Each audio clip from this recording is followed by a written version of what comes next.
I hear a term used a lot. If you're going to do it right. I hear that term a lot. A lot of people are saying it, and I got to ask myself, what is right? You know, it is what's one of those topics that I always wondered about. Can everybody do it right? Is everybody doing it right? Makes you wonder, right? Because it seems to me that when it comes to restoring a car, you got to do it one way only. You got to do it right. So you got to dismantle the car. You got to replace every panel on it that got rust on it. Put all new panels on it. Then it has to be all sandblasted. Has to all be treated properly, and then it can't put no filler in it. It's got to be all metal finished.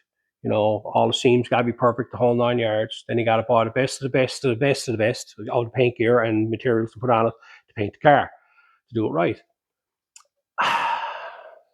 Is that the right way to do it? It's the most expensive way to do it. So if it's expensive, is that right? That seems to be the concept here, right? This is a hobby. This is something we play around with. People have been restoring cars and building cars a very long time, okay?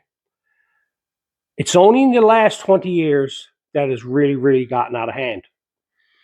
There was a time you went out and, you buy yourself a little car, you fix it up, you put the few bits and pieces in it you drive it, you're proud of it, you're happy with it. It's a cool car. Is it done right? That's the question that you look at it. Was that done right? It was done right for him. See, here's the problem I got with this term and the way people talk about restoring cars. I have a lot of people come on my channel and they're very involved with the metal end of it, and they want to have it all just done just so perfect and stuff like that. There was a time that we never had the equipment we have now, or the knowledge that we have now with just clicking on the internet and finding a guy that knows how to do it. We never had that. People may do what they got. It had nothing to do with making something perfect. They made it perfect. They made it look as good as what they possibly could do with what they had available. Okay, there was a difference. Okay, did they do it right? They did it right for them. Okay, that's the key here. People got to start understanding about this whole restoration, fixing up cars, whole racket. The right way of doing it is the way you want to do it, regardless. Okay. There's safety involved. That's a whole nother aspect. Okay. That's a whole different thing.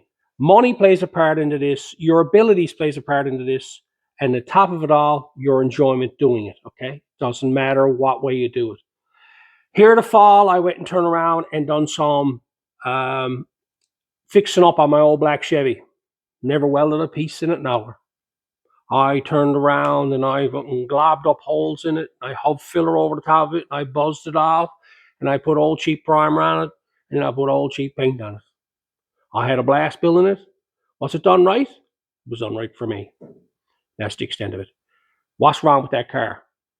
The car was drivable. The car looks clean. End of story. Okay. I never built it to sell. I never built it for someone else. It was built for me. This is where I run into issues with fellas talking about, if you're going to do it right. That's it. And I just said, it was like, man, people can't afford to do it right. Not in this day and age. So if you want to go out and throw fiberglass in the bottom door of your car and buzz it over with an oscillator and put some paint on it, are you doing it right? You're doing it to your best abilities with what you got around. So this doing it right, if you're going to do it right concept, it's really getting out of hand, because it just seems like it's pushing people away from it to the point of saying, well, if I can't do it right, I'm not going to do it at all. And if I can't do it at all, I'm not going to be able to enjoy cars. But when I was a teenager, I had a 68 Javelin. I never had a welder. I had the basics of body tools. I had a drill, a 1/8 drill bit, rivets, fiberglass, and filler. And that's what I done. I put floors in that car. I put quarter panels on that car. I put tops of fenders on that car. And it was all done with pop rivets and steel. It was done right for me at that time. With what I had kicking around, I could afford it. Money plays a big part in doing it right, okay? Everything just so perfect. If you're looking at restoring a car back to factory original perfect, that's fine. I can understand that. But be prepared that what you put into a car, you will never get back out of it. I see a lot of people out there talking about, you got to paint your car. This is another concept. If you're going to do it right. Paint your car. Fellas hates patina, all that type of stuff. If you're going to do it right, do it. If you're going to do it right. So you turn around and you go out and you buy a rig and you can afford to do the mechanical on it. We'll clean up the engine, rebuild the engine, basic rebuild, put nice set of wheels and tires on it, and clean up the interior in it. Fix it up, check to check, repairing a few things. Then it comes time to do the body work. Don't know how to do body work, gonna have to pay some to do this. Yeah. You got a square body Chev that you got $10,000 in, and you want to restore that truck, so you want to paint it. Around here, to restore a truck like that, take it apart, clean it up, paint it, put it all back together again, do it just perfectly so, $20,000, $30,000. So now you got $40,000 into a square body Chev truck. Not original, it's not a numbers matching truck. You got 40 grand in it. What's it worth? Not worth 40 grand. Well, more than that, not worth 40 grand. To you, it's worth 40 grand. But if you went to sell that vehicle, what's it worth? $22,000, $25,000 tops. So do it right. If you're going to do it right. If you're restoring an original one of one, yeah, I can see that. But if you're restoring a car that's one of 100,000 cars that were built, it hasn't got the value that it's going to have when you put all that restoration into it. I'm not saying you can't go do it. The thing I'm saying here is that, if you're going to do it right within your budget, okay? There's nothing wrong with the way some of the fellas that are doing things. I have a Facebook page where young fellas are coming over, and people are coming over and posting up pictures of cars they're restoring and cars they're repairing, daily drivers.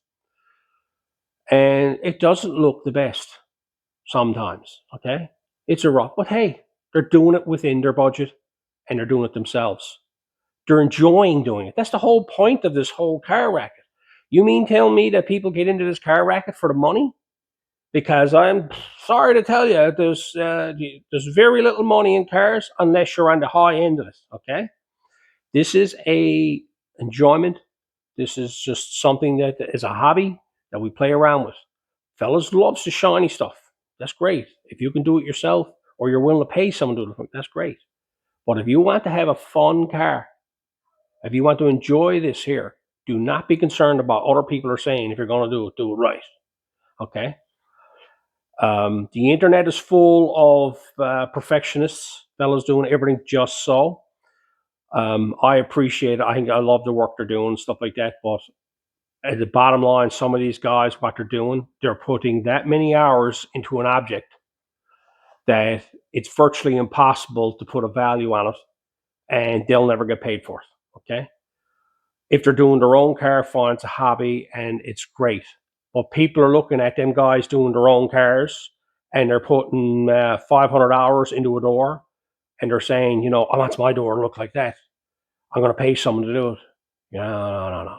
That guy who is restoring that door is his car, and that's something that he does on the sideline. He likes playing with that and he wants perfection on it. He don't care about the hours. Okay. It's just the whole point of getting to that point. I see that point. Okay. So don't be discouraged when people turn around and say, if you're going to do it right. I never think that way. I've done every part of this racket. I've done full-on restorations, rotisserie jobs, car show cars, all that type of stuff, award-winning vehicles. I've done all that, and I've done the other end of it. I've butchered cars like you wouldn't believe. Taxi specials, I used to call them. I've done all that. And I can honestly tell you, I had a lot more fun doing the cheap cars, the taxi specials. Like when I done my black Chev here in the fall, I had a blast doing that. There was no pressure on me. I never had to worry about what I was doing with it or nothing like that. I knew where it was going to come out. I knew that wasn't going to last. I never had a lot of money into it. I never had a lot of time into it. And that's another thing too, time. Let's talk about time. Time. Time is a lot. Takes a lot of time. I've realized that in the last little while now. I love building cars. I love playing with this here. I have no interest in buying a car that's done. I see a car that's completed. Oh, it's a nice car. And then I see something that's rusted from door handles down. I get all excited over it. I've always been like that. It's a bad way to be because everything takes time to do. If you got to pay someone to do it, that's another whole world, right? If you're going to do the whole car yourself, you got yourself convinced of it, you're working a 40-hour week, you're raising kids, you got weekends, you got to do family stuff. I can honestly tell you, at the end of the week, you might get 10 hours worth of work to put on a vehicle. So you've got to take that in consideration, that you're building a car that you've got big plans for. Like if you're thinking about hauling home that 70 Chevelle and you're going to completely restore it on a 9 to 5 job and you're going to do it in 1 year, well, you're either going to be divorced or you're going to have to remortgage your house to do it, okay? Because for the most part, it's an expensive thing to be at. I'm not discouraging people here now. I'm not trying to discourage people. I'm just trying to put a reality check on people that are building projects. And one of the reasons why a lot of projects are given up on is that people get into them and they realize they got no time at it and they can't afford to do it. They're the two biggest things. They can afford to go out and buy the project, and then they gets at home with all the big plans. But when they gets at home, it's just like, that's going to cost me this much. That's going to cost me that much. And then they just like, and like, I know guys here that be restoring cars as a hobby, and some of them got cars 25, 30 years and still not done. No, there's one here. Yes, there's one here, I think over 40 years, a 55 Chev that I knows about that's been in a garage, and Buddy's been buying bits and pieces for it here and there. And that's the devilish part of it too, is like you buy parts, but you don't do no labor. You don't go out and fix the part or get the stuff ready, but you got all the cool bits and pieces to put on the car. All you're doing is gathering up a cool project for somebody, because that's what's going to happen to it, right? Yeah, time is a big thing. You got to take that in consideration. It's always nice. Some of the best things I see out there now and getting very popular, and I've always seen it, is just simple little cars. Fellas are going out, and it's a lot easier to, like, rebuild a simple little engine, put a transmission on, bolt on a few goodies from off the internet, bolt on a set of headers, bolt on a set of wheels, bolt on a set of chrome top hands, all this type stuff. That seems to be the way to go. And then to get into the actual restoration of the vehicle, man, oh man, it can get expensive and time consuming. People have asked me about Krusty, about how many hours I got into it. I don't know, and I don't care, right? Because to me, that part of me doing this, reason why I do this, I enjoy doing the metal fabrication end of it. I turn around and I see something small, and I put a lot of time into it. Does this car have any value? No, it's not worth nothing. If I got, for argument's sake, say if I put 5,000 hours into the body into this car here, and you multiply that and then figure out how much that's worth, it's $100,000 car. No, it's not. I got 5,000 hours in it, but that don't mean it's worth that. Like, to me, it's a hobby. This car here is a hobby for me. I pedal and poke at it. I get burnt out on it. I walk away from it for a while. I come back on it again. I give myself goals and I try to complete them. I don't be concerned of what it's worth. I've said this before. People think that cars, all they think about is what a vehicle's worth. And I go back to when I said, when I was like 20 years ago, 30 years ago, go back 30 years, when cars were around here, we looked at them as just cool. We didn't look at them as that's worth money and that's worth money and this is worth money and that's worth money. We never looked at it like that. If we saw a Camaro or Charger or a Mustang, we never looked at it and said, that's worth a lot of money. We look at it and say, that's a cool car. That was the extent of it. It's only in the past 25 years that the value of cars have gone through the roof. And everybody looks at it. Is it worth the money to put that into that? Is that car worth that? I hear that more than times than enough. Should I put that much money in it? But it's a lot of money spent on that. You never get your money back. And Hey, that's like it is. Like you think about these cars going across the block at Barrow Jackson. You think that the fellas that restored them are making all kinds of money off them? No, I don't know how fellas can restore a car and sell it because there is absolutely no money in it. Okay, the labor and the cost of materials will drive the value of that car out of reach to the point of that you'll never get your money back. There's lots of products out there that I've used that are cheaper, and I'm always looking for cheaper products. I'm not a firm believer that you've got to do this and you've got to do that. My all my years in this body trade, I've always experimented with different brands, cheaper brands, crossed over different one brand with another brand just for the cost differences. And like there's companies will tell you, you can't go mixing your products together. You can't go doing this. You can't go doing that. When you boil down to it, you got acrylic enamel, you got acrylic enamel, you got acrylic enamel. You got three different acrylic enamels. So you took some acrylic enamel hardener from this company and puts it in this paint.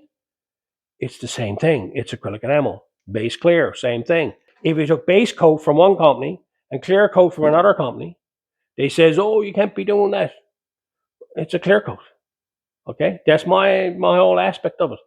Um, the problem runs into when you mix, like when you turn around, and you take a lacquer and you mix it with an acrylic enamel, or you take a base coat and mix it with an old regular enamel. There's where the headache starts. Okay,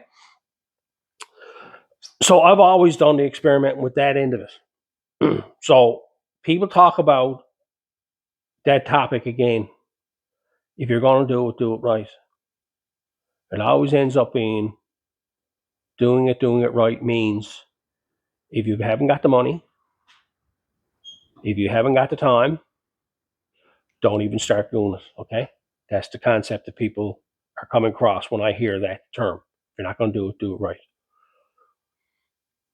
Um, so I look at it the whole point that if you're going to do it right the way you want to do it. Okay, just put that on the end of it the way you want to do it. It's right for you. I don't hold it against anybody that fills up a car because they're good filler bodymen. They're good sod men, I call them. A fellow like that can take a car and take 5 gallons of filler and lop it over it, make the car look like $1,000,000. That's it. It cost him a case of filler, right? As if he turned around and had to pay someone to go out and buy all new panels for the car and do all that type of stuff. Now, don't get me wrong here. Now, if you're doing this to resell stuff, no, that's no, right? We're only talking about people doing cars for themselves. Like when I sell stuff, my old cars, I tell people what's wrong with it or what's been done to it. I don't hide nothing from people. People do that. They turn around and say, "Well, hey man, this here is mint. She's beautiful." And you crawl up on her knee and she's got rivets from one end to the other, right? When I had my old Chevy, a few times I had that up for sale. I was thinking about selling it. Fellas were coming around, and I think I discouraged them away because they turn around and they say to me, "Man, she looks in some good shape." I said, "Well, she's got pieces riveted in her here and pieces riveted in her here." I'm letting them know what's in the car. The price I was asking for that reflects what it's done to this car. You're not going to go out and get a $40,000 car for 5 grand and then go up and expect it to be a $40,000 car. Okay, it's a $5,000 car that's got $5,000 goodies on it. Okay, so saying all that, I've been thinking about that topic and it bothered me, and I figured I'd come out here and I just give you my thoughts on it. I find this whole racket is an enjoyment. Okay, it always was an enjoyment. There's too many people out there getting hung up on what stuff is worth. This hobby was meant to enjoy and to have fun, doing things to the best of your abilities and your knowledge, and then going out and enjoying it. And that's the bottom line of it. You're doing it right. You're doing it right the way you can do it at that time within your budget. Okay. There's many ways to have fun at this whole automotive racket. Okay. It doesn't have to always be, going to do it right. That to me is just a way of thinking one way in this whole racket. Just because you fill up a hole with fiberglass and you don't cut the entire quarter panel off the car and replace it with an OEM quarter panel, are you doing it right? You're doing it right for you. Anyway, that's my take on all that. I'm just going to leave this one here. Do you have any other topics or something? I keep looking for some ideas to talk about because it seems to me that a lot of people um, feel that things had to be done certain ways or whatnot. And I just feel that some things just bite at me, and that topic bit at me to the whole point that there was a time when I myself couldn't do a lot, but I done what I could with what I had, and I've improved my skills now to the point where I am here now. Does that make me better than the next guy? No. All it does is that I've turned around and I improved my skill level, that I'm having more fun and I'm trying to challenge it even more now. So, am I doing it right? I'm not replacing panels with new panels. I'm not concerned about muscle car originality, like restoring cars that way. I take whatever takes my interest and I does it the way I want to do it. Whether it's take something in, do the cotton bud on it, or just patch something up with a bit of fiberglass. To me, it's right for me. Anyway, and until next time, we'll catch you on the flip side.